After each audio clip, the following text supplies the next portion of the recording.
Maayong buntag.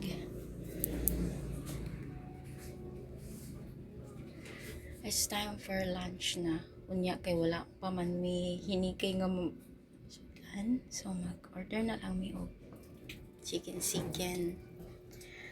Unya, di ami karon sa boarding house. Kauban akong big girl.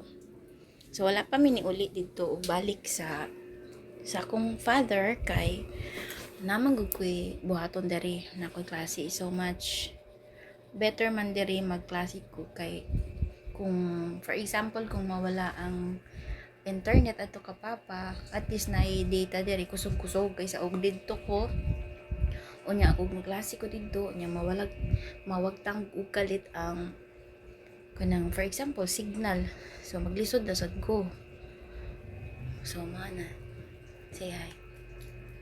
So this is my baby girl. She's so beautiful. Chore. Syempre, beautiful gina ako ng anak.